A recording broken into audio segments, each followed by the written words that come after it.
అమృత, ప్రణయ్ వీళ్ళ గురించి రెండు తెలుగు రాష్ట్రాల ప్రేక్షకులకి పెద్దగా పరిచయం అవసరం లేదు. వివరాల్లోకి వెళ్తే రీసెంట్ గా అమృత ఒక ఫోటోని తన సోషల్ మీడియా మాధ్యమాల్లో షేర్ చేసుకుంటూ వచ్చారు. ఇప్పుడు ఆ ఫోటో వివాదంలో చిక్కుంది. ఆ ఫోటోపై నెటిజన్లు విపరీతంగా ఫైర్ అవుతూ ఉన్నారు. ఒక పక్క నెటిజన్లు అమృతపై నెగిటివ్ కామెంట్లు చేస్తే మరికొంతమంది అమృతకు సపోర్ట్ చేస్తూ పాజిటివ్ గా కామెంట్లు చేస్తూ ఉన్నారు. నచ్చిన బట్టలు వేసుకునే స్వేచ్ఛ మహిళలకు లేదా?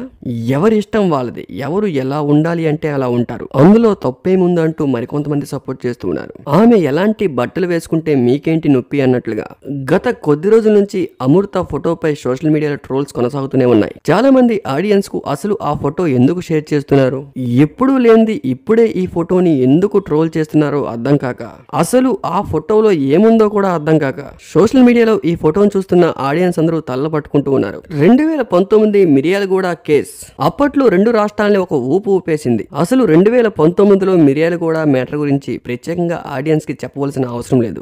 ఎందుకంటే సోషల్ మీడియాని ఫాలో అయ్యే 90% ఆడియన్స్ అందరు కూడా అమృత ప్రణయ్ విషయంలో ఏం జరిగింది, ఎక్కడ స్టార్ట్ అయింది, ఎక్కడ ఎండ్ అయింది, అక్కడ తప్పు ఎవరిది ఒప్పు ఎవరిదని ఆడియన్స్ కి పోసగుచ్చినట్టు సీన్ టు సీన్ అందరికీ తెలుసు. అయితే ఆ తర్వాత ప్రణయ్ భార్య అమృత యూట్యూబ్ ఛానల్ ద్వారా సోషల్ మీడియా మాధ్యమాల ద్వారా కొన్ని రీల్స్ అండ్ వీడియోస్ వ్లాగ్ చేసుకుంటూ తన జీవనాన్ని కొనసాగిస్తూ ఉన్నారు. అయితే రీసెంట్ గా తన సోషల్ మీడియాలో షేర్ చేసిన ఒక ఫోటో ద్వారా చూసే ఆడియన్స్ అందరికీ ఒక్కసారిగా కోపం వచ్చింది. నీ వల్ల ఒక ఫ్యామిలీని నాశనం అయిపోయింది అంటూ కామెంట్లు చేయడం మొదలు పెట్టారు. ఇప్పుడు తన సోషల్ మీడియా మాధ్యమంలో ఆ ఫోటో లేదు కానీ ఆల్రెడీ సేవ్ చేసుకున్న ట్రోలర్స్ ఆ ఫోటోని విపరీతంగా వైరల్ చేస్తూ అమృతకు కంటి మీద కొనుకు లేకుండా చేస్తూ ఉన్నారు. ఎవరిష్టం వాళ్ళది, ఎవరి లైఫ్ వాళ్ళది, ఎవరు చేసుకున్న కర్మకి వాళ్ళే బాధ్యులు, అలాంటివి వదిలేయడమే బెటర్ అంటూ మరికొంతమంది కామెంట్లు చేస్తూ ఉన్నారు.